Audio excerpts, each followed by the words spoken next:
Tell you what, John, it's a good job we've got some fancy new theme music, isn't it? Which you can have a bit of a boogie to, because the only way I'm going to get a little bit more happier about what we're going to discuss on today's show, because we are going to reflect on Newcastle's 2-0 defeat to Liverpool down at Anfield before looking ahead to the game against Brighton in the FA Cup. But I've had a little bit of a dance to kind of shake off the anger and frustration of last night. I don't think it's worked. But how are you doing anyway? You well? You good? Well as can be expected under the circumstances, yeah.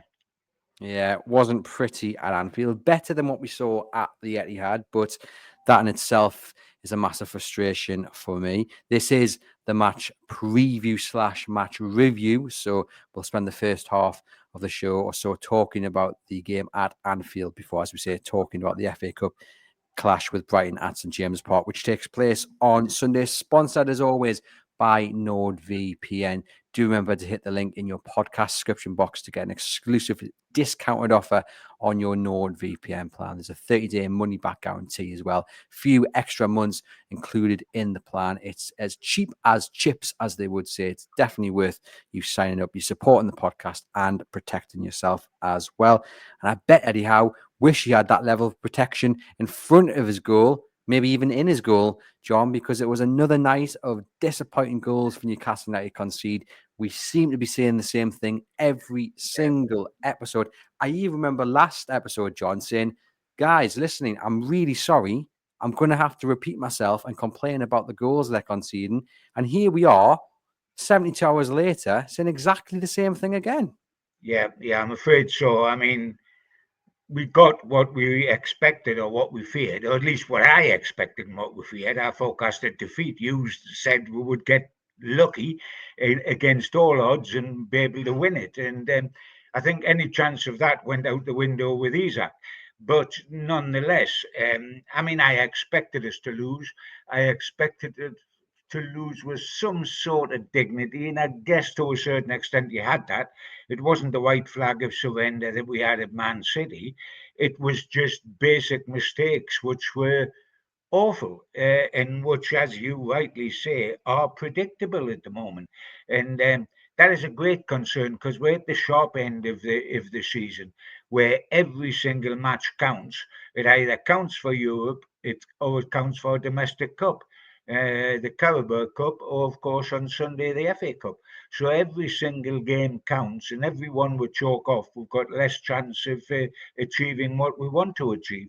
And it wasn't good. For me, any chance we had down there, and I thought it was very slim, Andrew, went with the team sheet. Once Isaac was not playing, it was no Isaac, no chance. Um, and you know what? That's another. I don't want to get on the soapbox for too long, but that was another lesson learned for Newcastle United. I hope. Will they ever learn? How often have we talked on this podcast all season and said, Andrew, the one thing we dread more near that is an injury to Isaac because we just cannot cover for that.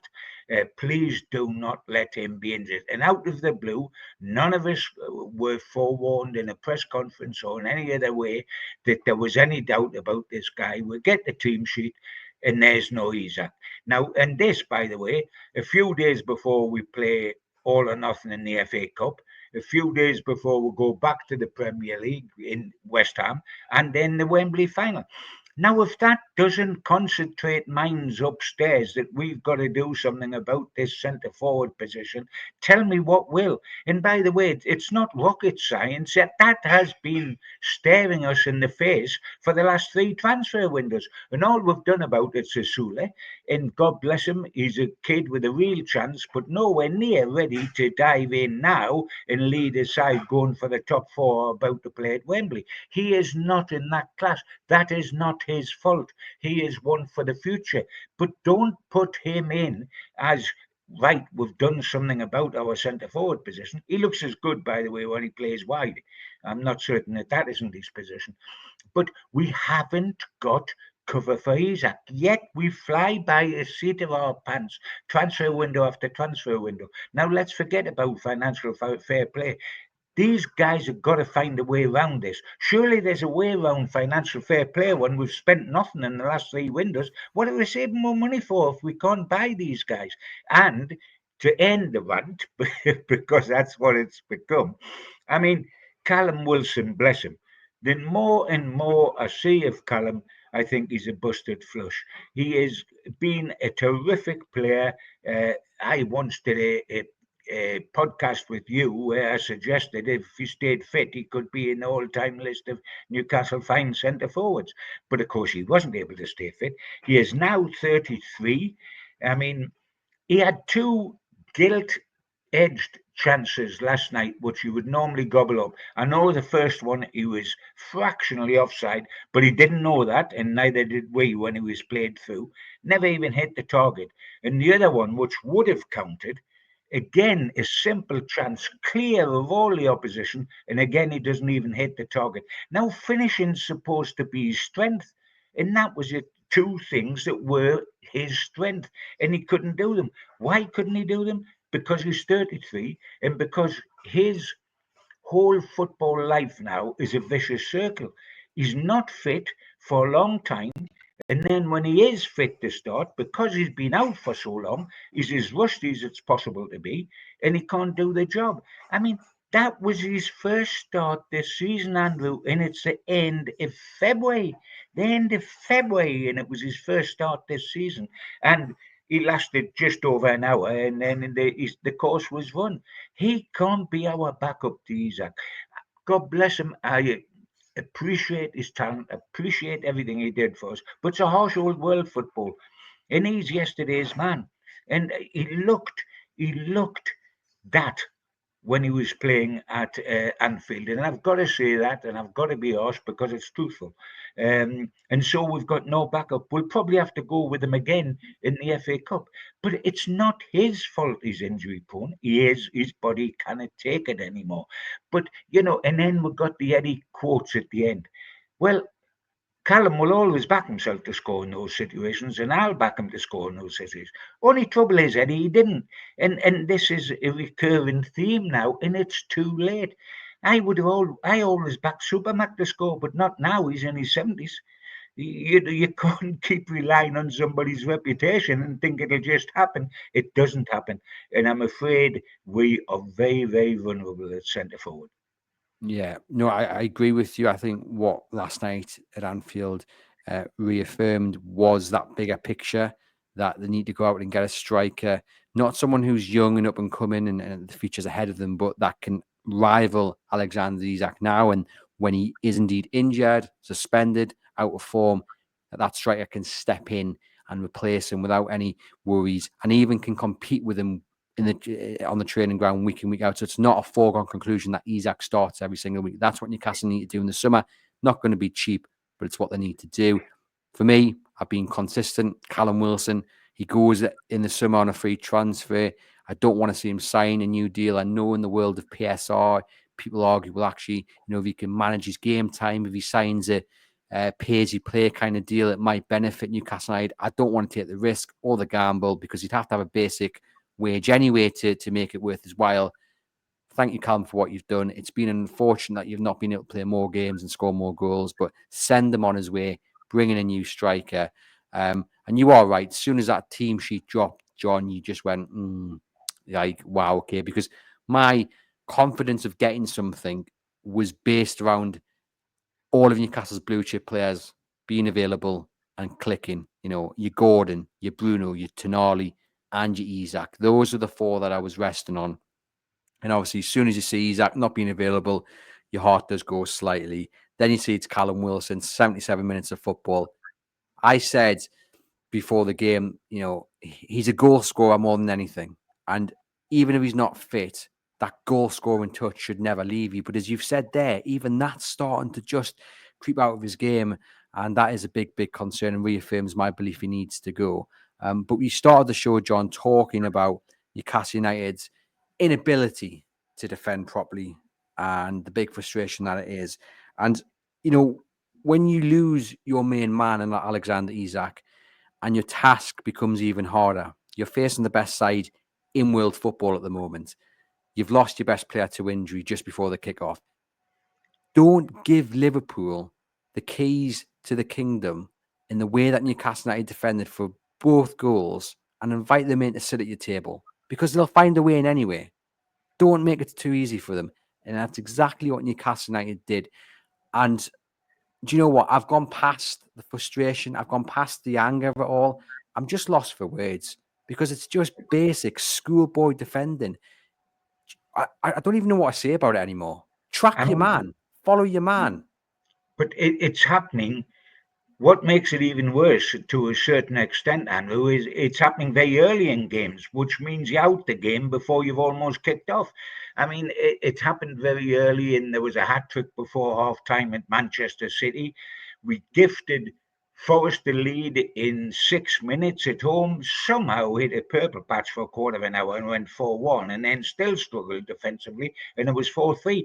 In about 10 minutes here at Anfield, the game was up. Because once they went ahead that early, we were dead. We had no Isaac, and we were dead. We might look pretty on the odd moments. We might have opportunities like Wilson. And when you're playing a side of that quality, when the chance comes along, like it came along for Callum Wilson, it's got to be taken, mate. Because if it's not taken, you're going to be dead because they're going to be few and far between. And you would normally have said you want that chance to fall to your centre forward. And it did fall to your centre forward. He didn't even work the keeper. But I mean, the blame wasn't all him last night. I was just disillusioned because of Isaac and Wilson highlighted something we've been thumping on about for ages. But we're defending terribly. And you know what? And again, I guess it's the time to be harsh. We've just been harsh and told the truth about Callum Wilson. You know what I think at the moment? We need James Trafford. We're struggling in goal. I mean, Dubrovka was always going to be on borrowed time in the eyes of the management, and I'm not having a go at either the management or him. It's a fact of life. They were always at some stage going to bring back Pope as the number one. And sure enough, the minute Dubrovka let in four, what happened? Pope's come back. He's had two matches, and by the way, he's looked awful in both. Nick Pope has looked awful in both. And when your goalkeeping's flapping around like a fish that's just been landed on No Shield's key, then the whole of the defence feels the same way and begins to panic and begins to think, oh, what's that? I mean, a couple of things he did last night I found frightening. You know, we're talking about people with the basics, and yes, the defenders were poor. But we're talking about people with the basics. But I mean, and yes, I know the first goal that completely killed the match went through two sets of legs. I think it was Byrne last of all, which wouldn't help the keeper. But it was an awful goal to concede. I mean, it really was. We are so basically inept in defending at a time where defending is becoming absolutely crucial. The one thing I've got to say, as we're on about defending, is that I worried and said so before the game about Lewis Hall getting taken by Salah. And I thought he played him terrific. I thought Lewis Hall did well. And I was very pleased because I rate the young man hugely, and he's on a long learning curve. But my, he's a tenacious little article, and he really wants to learn, and he keeps his head up, and he keeps battling. I'm not saying he was perfect because he wasn't, but he was good, and he was good playing against the best. Uh, Now, we've talked in the past of our midfield being good, and I know Joe Linton was missing, but you know, Tonali and Bruno, two blue chip players, we couldn't handle their midfield, man. The match was won for me. Liverpool won the match through their midfield, which Yeah, took a grip on the game and ran it.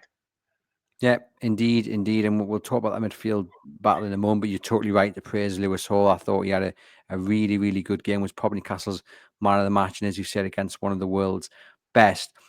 But just on the goalkeeping debate, I actually think in many ways it's a little bit irrelevant because it doesn't matter who's between the sticks if Newcastle United are defending in the way they are. You know, we've seen with Martin Dubravka against Manchester City, the goals that were conceded there are very similar to the goals that were conceded yesterday at Anfield. And you can have anyone between the sticks, but we have to, I think, focus on the midfield and the defense. And what is happening is runners from the opposition's midfield are just bypassing our midfielders.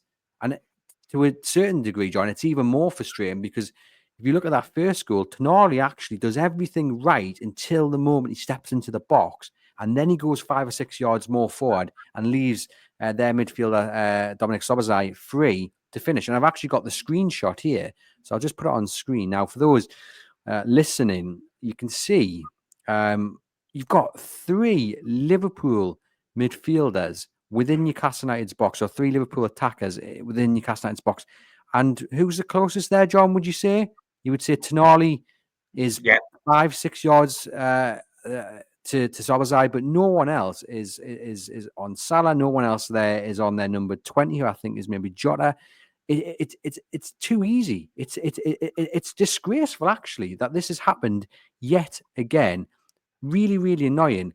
And we can talk about the goalkeeper until the cows come home. But unless Newcastle United and Eddie Howe sort out their midfield, tracking their men into the box, sticking with them, getting tight, getting close, unless he sorts that out, and the same with Fabian Schär and Dan Burn as well, not getting turned, sticking with your men, marking at set pieces, because we saw against Forest it didn't happen. It literally doesn't matter who's in goal for me, because you're already cause yourself enough problems allowing the opposition to get into the box without any policing. I take the point you're making totally. For me, it does matter who's in goal, because you need somebody that's a top class stopper, the same as you need somebody in the defence that's better than what we've got. It's hard to believe that only 2 years ago we had the best defence in the whole of the Premier League, or the second best defence when we qualified for the Champions League.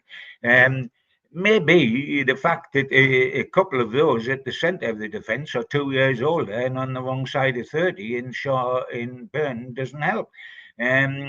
But as you say, the midfield, all the defending, it's not just goals against or down to the back four and the goalkeeper.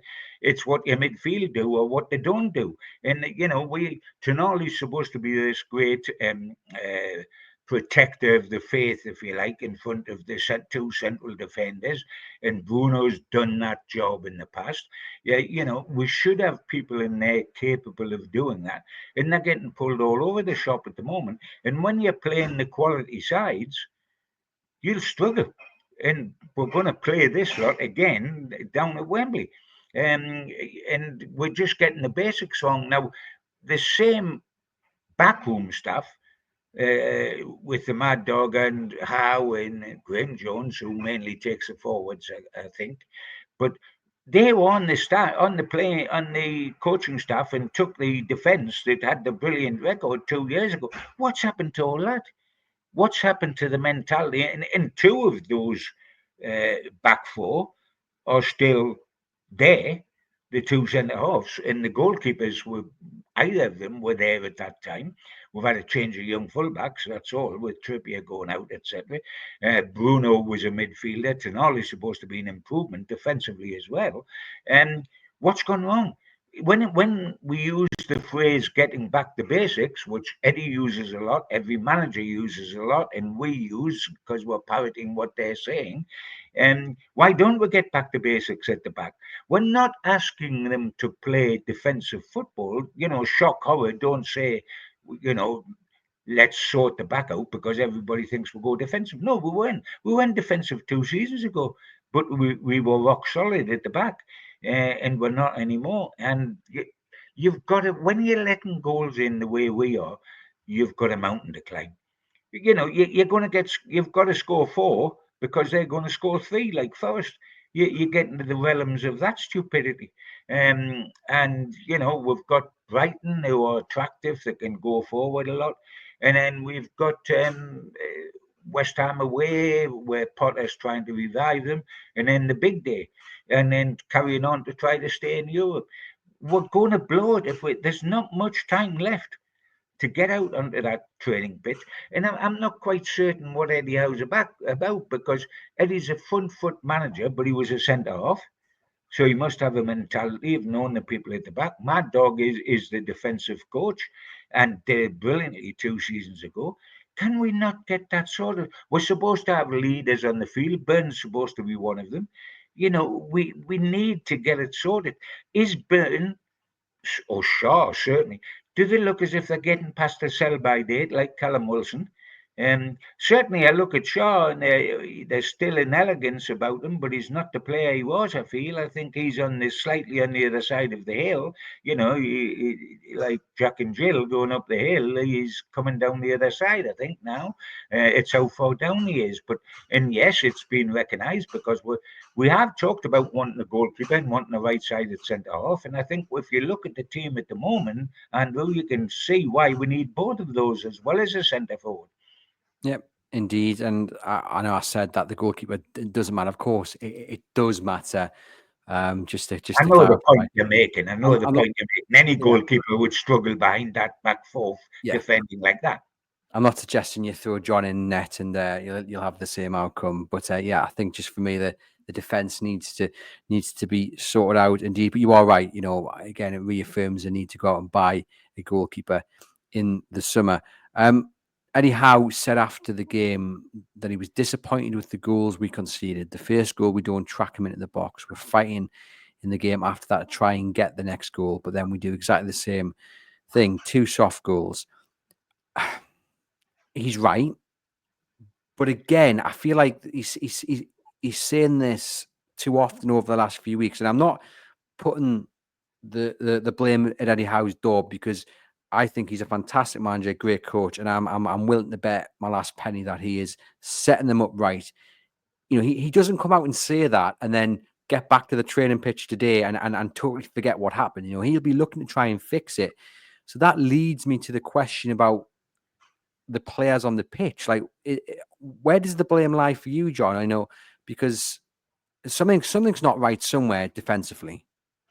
Well, again, you've got to look at the people that's on the pitch because at the end of the day, you can be the greatest teacher of anything: science, football, journalism, plumbing, anything you like. But if the person you're teaching doesn't listen and doesn't carry out what you tell them to do, then the whole thing is rendered impossible. Now, if you look at the theory, and only the theory, do you say the 2 young lads that are playing at fullback have still got a lot to learn? I think Hall's doing terrific, so that would be a bit unfair, and he is learning. Do you say the 2 centre halves, because you look at the birth certificate, are the wrong side of the hill and perhaps need replacing, or at least one of them do? Do you say that we still haven't got a good number 6 and that Tonali's filled in at that, but is that his main strength? A few weeks ago, we would have said it was. Now we're not so certain. And like all defending, it begins from the front.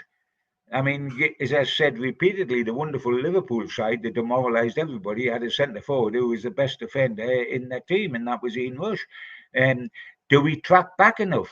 Do the wingers who used to track back under Almiron and Gordon or others on the left, are they tracking back as much as they used to? Are they helping out defensively as well as going the other way? I mean, Anthony Gordon worries me at the moment. And I'm thinking of defensive duties and offensive duties. And I know he played mainly as a 10 last night, but I noticed before the game, Rafa was talking about him, and remember Rafa had him at Everton. And he said one of the things that they had to coach him at Everton was on his stamina. Well, I think on the last one of these we did, Andrew, I was on about how in the last home game, Forest, he looked shattered at the end. He didn't look he looked as if he had no petrol left. He looked as if you would have to send a taxi on the pitch to pick him up and take him into the dressing room. I mean, he looked gone, and that bubbling guy that first arrived and can still look like that and did early on with Forest. If you see him from the 80th minute onwards, he looks whacked. I mean, his stamina, he must naturally be suspect on stamina. And I thought he'd overcome that with a long time. It took him to get in the team and he went well, but he was playing. Remember with the under 21s and straight into the season and the enthusiasm. And all that got him into the England team. Now, he hasn't got as much of that Veva room. And what he has got he runs out of petrol after about 65 minutes. So is he checking back enough for Hall, etc.? And of course, for me, and it might just be my opinion, but Jacob Murphy's hit a brick wall. You know, the wonderful guy we saw um, recently, and I still admire him for what he's done for the side, but he's looking like the outside right that's holding the shirt until we buy an outside. By the way, how many people are we going to buy in the summer now? We've got a goalkeeper, right-sided centre half. Do we need a six? And we need an outside right and a centre forward. But I mean, he looks as if he's filling in for a proper outside right of absolute Champions League quality to come into the side because he's beginning to do things that make him look like a good squad player. And we've always, in fairness to him, said that the best he is a good squad player. Yeah, I think Anthony Gordon's really interesting because on the view from the opposition, Liverpool's fullbacks were raised as the weak link. Let's get at them. And as soon as that was said, in my mind, I was like, the Man City guys said this about their right back, Rico Lewis, who's a fantastic player, but he's not a right back. And we know how Gordon didn't manage to turn it on against City. And then against Liverpool, he's playing more centrally because I think Callum Wilson starting and Eddie Howe looks at it and thinks, well, Callum Wilson's not going to get the sprints. He's not got the energy. We need someone a little bit more pacey alongside him to help him out. But what that did was remove one of your best players from their primary position against a player who, for all his brilliant going attacking, Trent Alexander-Arnold is not brilliant defensively. And that was the battle I was looking forward to see. And that was the battle that Liverpool fans, to me, were saying they were fearing the most. And we didn't get to see it really because of the knock-on effect of Isak not being in. So that was a bit of a frustration. I think when I look at City and I look at Liverpool, that's one of the biggest frustrations of both games is like, they're not unbeatable. They had their weak links. They were vulnerable, and Newcastle United have not taken advantage. And I look at how Villa did against Liverpool, and how Everton did against Liverpool, and how Wolves did against Liverpool in that second half. And I asked the question: are Newcastle better even without Isak, Joe Linton, and Botman than those three teams? You might not say Villa, but you would certainly say Everton and Wolves. And yet, who put in better performance? And I just think missed opportunity, really. But, John, on the other hand, is it Liverpool, the best side we've seen in the Premier League for many years, best side in Europe right now? Are we overreacting slightly to last night? Well, perhaps we're not being realistic as opposed to overreacting. I don't think we're quite being realistic because the truth of the matter is that Liverpool in no way are the invincibles of Arsenal. They're not going to go the full season unbeaten, but let us remember at the moment they could go the full season and only lose one game in the Premier League, which puts them a whisker off being the invincibles that Arsenal were, because they've only lost that one game to Nottingham Forest 1-0. And at the moment, who are you going to bet on? They had before last night, they had 7 of their remaining games at Anfield. So are you going to bet on them getting beat 2 or 3 times? Of course they can get beat, and you can get their foot off the accelerator once they know they're past the post. They've got 13 points, but they could go through the whole season with only one defeat. And Arsenal's invincibles are held up as the greatest example of all time. They'll be one game off that if they keep going. So they are good. Whether the greatest side, the Premier League side for Yonks or whatever, is very debatable because the Manchester City side 2 or 3 seasons ago, and the side that did the treble, Manchester City, takes some beating, and are Liverpool better than that? That's still open for a jury. But I tell you what, they're miles ahead of any, and not just the 13 points, they're miles ahead of any Premier League side this season. Yeah, they certainly are. I mean, yeah, great side to watch, and maybe losing. I've seen some people say, "Oh well, we didn't get embarrassed at Anfield, losing 2-0, not the worst result." But I'm sitting there reading these comments, listening to these comments, thinking, what are we trying to achieve here? Like, if that's our attitude, because for me, that's not the bar that I think Eddie Howe set. It's not the bar I've set as a fan. I'm not saying we go down there and you win 4-0 and you play them off the park, but I wanted to see them do a little bit more than be better than we were against Man City. I wanted to see them put in the same rate of performance that Wolves did in the second half, when everyone said Wolves should have won that game because they were brilliant in that second half. That's what I wanted to see. And Newcastle United, yes, they were better. Yes, for 10 minutes of the second half, they were all right. They had a couple of chances. Yes, if Alexander Isak's playing, maybe it's a different story. But ifs and buts, the players on the pitch last night, it was comfortable for Liverpool. It really, really was. And I was disappointed. And I've been slightly disappointed with the reaction because as good as Liverpool are, this Newcastle United side are better than what we saw last night. Better than what we saw at the Etihad. I mean, the question is, of course, if we're being ruthless, are they? Is the real Newcastle United the side that beat Arsenal 3 times, or is the real Newcastle United the side that played Man City, the side of the second half against Forest, the side that lost at home to Brighton, home to Bournemouth, home to West Ham? I mean, we've talked about this. The last one was all about this. We're two extremes. Which one is actually us? The Jekyll or the Hyde, the nice or the nasty? Which one is actually us? Now, we're disappointed last night. I agree with you, Andrew. There's a chance to put it right, We'll play them again in a couple of weeks.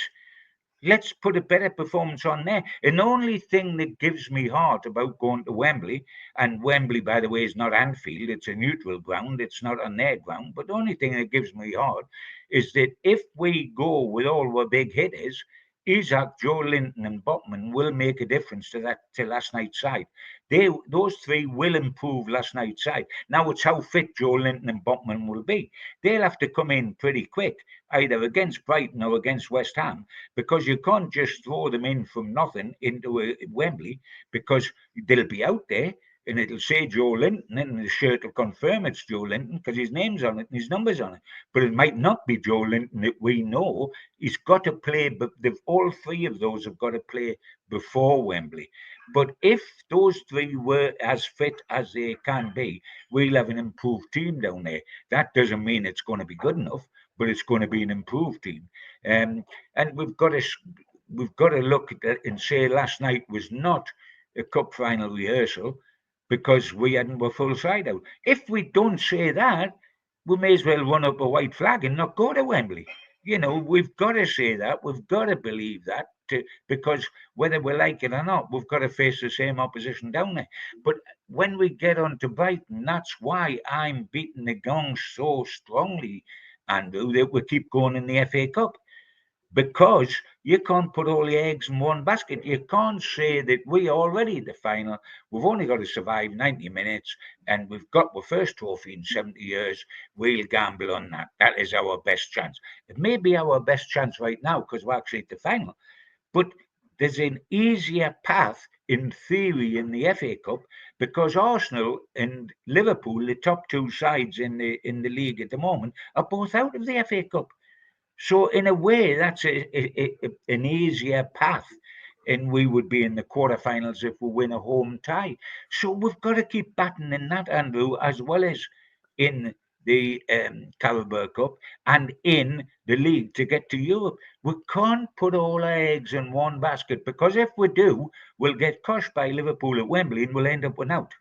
Well, actually, for me, Sunday isn't really about the FA Cup. I want to progress into the next round and I want to see them get as far as possible. But for me, it's about that momentum heading into the League Cup final. Because if you lose and go out of the Cup on Sunday, and then you've got more than a week to think about it heading to West Ham, where the focus, understandably, will be on the Sunday following that. Like, it could be a bad couple of weeks for Newcastle United. I just think that momentum, we mention it so often, it's so important. So that, for me, is the priority on Sunday. Of course, you progress, wonderful, but it's about just trying to kickstart it again, building on from that Forest victory, because you don't want to go into the final potentially on the back of 3 defeats, which what it could be after the West Ham game if they lose to Brighton. Just before we get on to Brighton in a bit more detail, John, I said on the match preview for the Liverpool game, play 5 at the back. That's your best way to nullify Liverpool. And I was a bit buoyed when he said Botman would be close. Could he start? I still would have gone with 5 at the back, as I said, and played Emil Kraft. He didn't do. And a few people have said, well, actually, look, why would he do that last night? if he's going to do it for the final. Don't show your hand. And he was asked after the game about learning lessons from last night's game ahead of the cup final. He said, "You always learn. Sometimes you learn more in defeat than victory. In 2 games against them this season, we've been competitive, but we have to perform better than today if we want to win the trophy. We need to find our best rhythm again. We have a few players missing. Hopefully we can get them back. Big games, big moments in our season. We're still in both cups and we want to stay that way." Would you subscribe to the notion that he's not going to show his hand last night because he wants to keep it for Wembley? And also, what lessons do you think can be learned? I'm not saying he didn't do that, but he ought not to do that, because every game's vital. By the time we get to Wembley, as you rightly say, if we lose against Liverpool and we get knocked out the FA Cup and lose to West Ham, what's the point of keeping your powder dry for Wembley? You're decimated, you're low in the snake's belly, and you lose at Wembley. You've got to build momentum. And after Forest, etc., if we had gone, a draw would have been like a victory at Liverpool in the league. So, that would have built on it. Then we win in the FA Cup at home, and all of a sudden we're cooking on gas again. And you can't keep your powder dry, because by the time you get there, you find it's all irrelevant, because of what's happened. We've just said we don't want the players to have one eye on Wembley, because you've got to keep your foot on the accelerator. Equally, we don't want the manager to have one eye on Wembley. He always says he plays it game by game. He only thinks about the game in front of him and how to win it. So presumably he decided that he would win it without a back five and with a flat back four, and have his best chance of winning it like that. And I know he didn't have Botman, but he could have used Kraft, etc., etc. So you've got to think that doesn't mean he'll not go to a five at Wembley, because he might think that the four not having worked at Anfield will do something different. But no, I don't think he did. And he went to win the game. And as you say, because he had Wilson and not Isak, he brought Gordon in off the wing to play 10. He tried something different. It didn't work. But no, I don't think he was keeping his powder dry for Wembley. Before you asked that question, Andrew, I had just gone on and said, we've got to don't put all our eggs in one basket. That's what that would have been. We're just thinking of, we don't care if we don't get the points for the Champions League or Europe at all in the league. We don't care if we get knocked out the FA Cup, because all we care about is Wembley. I'm saying don't put all the eggs in one basket, because you know what? The bottom can fall out of that basket on any given day. And if that's the day at Wembley, we've gotten out. At the moment, we're batting on 3 fronts still, trying to get into Europe in some shape or form in the league, the FA Cup and the League Cup. Keep our options open. We might still get out, but we've got much more chance than if we're sitting Monday morning and we're out of the FA Cup. Indeed, but I wouldn't be surprised if we didn't see Isak maybe until the final, because we won't see Isak on Sunday, that's for certain. Yeah. Because when you've got a groin and he is your top hitter, and you've got a groin and groins are susceptible, if you push a player that's got a slight groin, it then becomes worse, because you've pushed him instead of holding him back, and he's out for a lot of time. I mean, the difficulty is he won't be risked. I am absolutely 100% convinced of that. He won't be risked against Den. He may play at West Ham, just so he doesn't go into the final with out behind him. And how fit is he? Or he may play for an hour at West Ham and then put Callum Wilson on and keep him but just to give himself an airing and get some air through his pipes, because it's a bit of a risk to go down. I mean, if you go to Wembley and Isak, Joe Linton and Botman haven't played before that, but you play them at Wembley, you're off taking a risk, aren't you? So I think he'll try to play them before that. But I don't think there's any chance of Isak playing this Sunday. We'll get on to your predicted starting 11 in a moment. Just a couple more questions on the back of the Liverpool defeat. We've got former Newcastle United defender John Anderson, who, of course, is the co-commentator on BBC Radio Newcastle.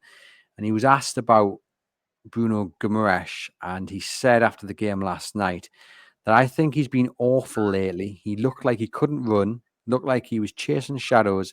I think he's been poor for a while. And that is the consensus of many people on social media. And a lot of fans have said, He's not at the levels that he was. He got a bit of stick after the Nottingham Forest game, but I thought in the first half he was kind of one of the players trying his best to do something, and then he also ran the most out of anyone, 11.7 kilometers. So given that he definitely covers the ground, maybe it's no surprise he's looking a bit tired. But John, it's the wrong time of the season to be having that kind of performance and that kind of form. But does he need a rest? Do you drop him out for maybe Brighton and West Ham and save his legs for the final?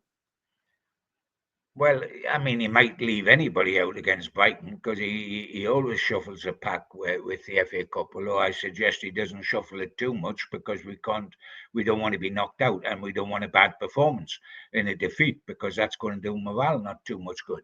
I know Ando has a cynical eye about Bruno because he thinks he's not quite as good as some people think he is. I certainly don't think he's £100 million player. But then that's a different question.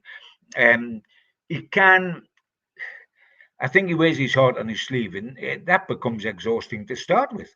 And he often he'll chase the ball like he'll chase a bit of paper around in a high wind round the park because of his enthusiasm. He can hit a killer pass.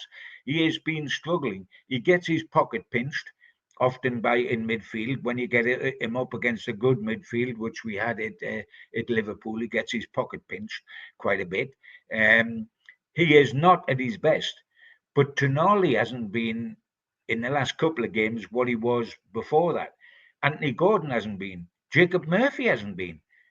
So, he's not alone. And this is what is worrying. We're coming to the most crucial part of the game of the season, and we're threatening to undo all the wonderful work we did when we beat Arsenal 3 times, and we beat Nottingham Forest 3 times, and we won it Man United and Spurs and Arsenal in 9 days. And all that good work could be undone in the next couple of weeks. And that's a tragedy. And I'm almost shouting from the rooftops, please don't let this happen because it's going to happen. But I mean, we're never heard. We're shouting from the rooftops about we're centre forward with Callum and Isaac, and no notice is taken. That's come home to roost. Who's going to admit to that when it doesn't happen? Who's going to say at the end of the season, is it going to be Eddie Howe, or is it going to be the chairman, or is it going to be Mad Dog? Who's going to say, yeah, with hindsight, I've got to hold my hands up and say we didn't handle the centre forward position too well? Well, it's interesting because it's probably the wrong time to ask the question, should Bruno be dropped because it's the FA Cup next, and then you have that West Ham game. But I mean, I've got a question who's been a question emailed in here from Christian, and he asks John. He says it seems no one is willing to say it, so here it goes. Does Bruno need to be dropped? A cult hero, but he's in really poor form at the moment. Very slow on and off the ball. Miley has been very positive recently, and maybe Bruno needs some rest. Thought. And I guess it would be maybe an easier question to answer if he didn't have the cup final coming up in a couple of weeks' time, because you rest him for Brighton and West Ham, brilliant, and then maybe he comes bouncing back in for Wembley. But on the other side, as you've alluded to there with Isaac, you rest him for Brighton and West Ham, and then he's lacking match fitness and sharpness for the final. So it's a difficult question to answer, isn't it? It is. It is. I think the time to rest him is Brighton. And perhaps play him at West Ham. But I mean, if you rest him against Brighton, he goes from the Wednesday against Liverpool all the way through to the following week on Monday. We don't play till the Monday, so that's a fair old rest if you take him out of the FA Cup. Now, it would be easy to take him out of the FA Cup if we have Tonali and Joe Linton can play, because then you stick in Miley or whatever. But there we go in against a Premier League side that's already won up here. There we go in with a cup and only have Tonali out of our 3 blue chip players in midfield actually playing that day. But I would be very tempted to rest Bruno for the cup. When we've taken other players out in cup ties, other senior players, as Eddie has done, Bruno's the one as skipper he's left in, if you recall, in the teams. But I would be tempted to take him out. I would agree with that. But I think I would bring him back at West Ham, but I would leave him out the cup. I mean, the issue is when he has rested players, especially in the FA Cup, he's tending to bring them off at half time to show up Newcastle's progression at the final, which isn't great if you're trying to rest them ahead of the final. Just a last question on Liverpool, John, because I asked people to send in their thoughts and any questions they had for yourself. And we've had a few sent in over X. Peter says, just the lacking urgency and cut through going forward. The midfield was slow on the ball. Bruno looks like he needs a rest, and we miss the physicality of Joe Linton in games like this when we don't have the ball and need to fight possession. So another one there pointing out that Bruno needs a rest and highlighting the absence of Joe Linton. Thuggerland Mag says, what's happened to Bruno? He's nowhere near the player we signed from Lyon. Lost pace and isn't doing the basics. Not just a loss in form, in my opinion.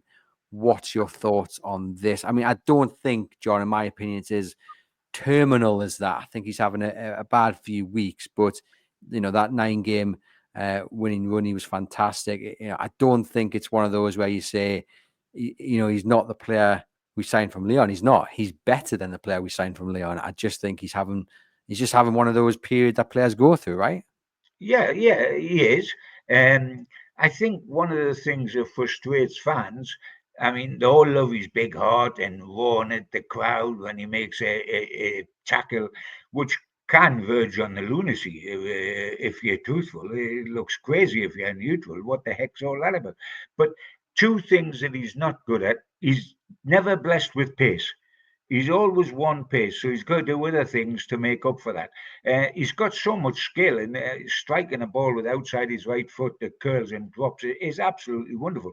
But he's not gifted with pace, and sometimes I do think his passion and his enthusiasm gets the better of him, and he makes some reckless tackles. And the one thing that really irritates me a little bit, but sometimes he gets away with it, but I think referees have got his number, is he'll get a tack when he's tired late on and Newcastle are under the cosh and he wants to buy us some time. When he gets a tackle, he does a double flip somersault off the high dive board, doesn't he? With Pike. I mean, he doesn't go down in a natural way you would do if you were tripped in the street. It goes down with style. His backside goes up in the air. His arms go down. He does a flip. I mean, how the referee doesn't wander across and say, listen, pal, do you think you're Brian Phelps? Do you think you're the guy in the Olympics? On the high dive board, and I'll give you 9.6. And that um, is an emotive player. But again, I don't think outside of Isaac, who scored 2 last time out and has got 19 league goals in this season, were blue chip players aren't quite in the form that they were in. I don't think Gordon's as good as he was. I don't think Bruno's anywhere near good as he is. Trinali over the last couple of games hasn't quite looked the guy that he was. Botman's out, Joe Linton's out. So, a lot of our blue chip players, you could excuse Isaac because he weighs in with goals all the way along the line. Or just a little bit under form. But I agree with what our listeners and readers have been saying about Bruno. He's not looking the boy we know. In the match to leave him out of, in my humble opinion, is Brighton. Bring him back for West Ham just to make certain there's no rust or anything left in the bones, even if you then bring him off after an hour or slightly more for the cup final. But again, let's not put all our eggs in the basket of the cup final, because this side, if we lose 2-0 the cup final again, and that's quite easy, where are we if we're not in Europe and we're not in the FA Cup? Yep. Fair question. You guys can email in to the EIBW podcast at reachplc.com with any thoughts and questions. But yeah, hopefully, if he does get that rest against Brighton in the FA Cup, then it'll be 8 days. It'll be 8 days rest in terms of a competitive bit of action that he gets, and that can spring him back into life. Right, let's quickly run through then, John, your predicted starting 11 for Brighton. I mean, for me, I think Nick Pope starts on Sunday because it's that discussion we're having about players being rusty. If he's Eddie Howe's number one choice for the final, he's got to get more minutes under his belt and shake off this kind of rustiness that he's got. You then look At the right back, probably Kieran Trippier might come in. Centre backs, it's always interesting, but you would say Botman comes in because again he needs minutes, and then it's maybe Emil Kraft, but then he tends to stick with one of the centre backs of Burn and Share, so it's a flip of a coin there. Lewis Hall, I think, probably still starts on Sunday. Then into the midfield three, you would say Joe Linton comes back in for the minutes, probably Miley, and then again, flip of the coin, is he going to play it Tonali? Because again, he tends to stick with one of those And first that choice. would have to be Tonali, wouldn't it? Yeah. And then on the wings, what's he going to do? Is he going to maybe play a Sula on the right, Wilson up Harvey top, and then Barnes. Harvey Harvey Barnes, Barnes? Yeah. okay. I mean, he's got options in terms of names on paper, but in terms of players in form, he hasn't really Impact. got that, has he? So it's No. going to be interesting. I mean, what would your starting 11 be? Virtually what you've been talking about, because it is really a flip of a coin. We don't know that we've got a guarantee that Joe Linton and Botman are going to be fit enough to start. And by the way, our lad Jones is not going to tell on Friday. So forget about that. I mean, he's going to tell, we're not certain, they're progressing well, we'll have to have a look at them today, blah, blah, blah. He's not going to tell us, so we're not going to know till we get the team sheet, like we knew nothing about Isaac until we got the team sheet. And a great, I mean, if they play, it's one set of rules, and if they don't play, we've got to look at the rest of the team. Might change the format of the other team. Perhaps you'll keep somebody in and not drop them because you haven't got Joe Linton. I mean, what would happen in your midfield if you rest Bruno and you haven't got Joe Linton? You've got Tonali to go with Miley in either Longstaff or Willock. And now that's a dramatic change in the midfield. How strong a midfield will that be against a Premier League midfield? Because that's Brighton. So it's going to be interesting. It's often a flick of a coin because he always produces something that's different. But in the FA Cup, where we mix and match a lot, it's almost anybody's guess, Andrew, isn't it? Who plays? What we do know is that regardless of who plays, we need two things on Sunday. A, we need to win, and B, we need a performance because both need a boost. We need a win because we can't afford another defeat. And by the way, there's got to be a winner and a loser on Sunday because there's extra time and penalties. You can't have a draw. So we either win or we lose, and we don't want to lose. And you've got to have a performance with it as well to build confidence. So we need both things to happen on Sunday. Yep, indeed. I can't argue with you at all. And it's going to be interesting to see that starting 11. You would have to hope, though, that Joe Linton will be able to start. I mean, anyhow, said he was going to be close, and then Botman as well. So that'll be a massive boost. Callum Wilson up top, get more minutes under his belt because I think he probably will be needed against West Ham as well. And Asula, he did well against Birmingham. I know that was a 2 levels down to what Brighton are, but I think he will feature heavily on Sunday as well. Always intriguing to see what the starting 11 is, but I think you can probably guarantee Lewis Miley starts for Newcastle in the midfield. I mean, do you think he was a little bit unfortunate to miss out against Liverpool?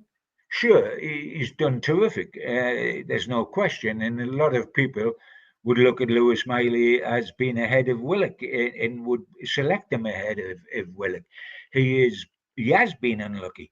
We always use the phrase, and it gets a manager out of jail. Oh, you didn't pick him. Well, we've got to manage his minutes because he's a young man.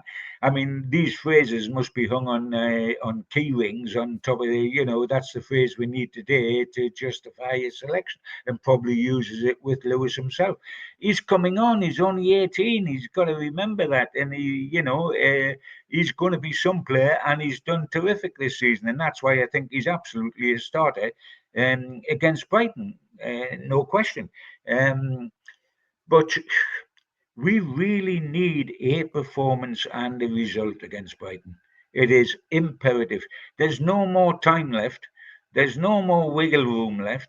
The wiggle room was that we can lose at Liverpool and still qualify for Europe and still win the Carabao Cup and perhaps the FA Cup. Well, that's the way it worked. We're now sixth. We've put the Premier League to bed for a week and a half. But every single game Newcastle play now is crucial. Every single one. We can't just say, well, we'll lose that one because we'll recover in the next one. You're not. If you lose any more in the league, we've lost 9 now. If you lose any more in the league, we don't get Europe.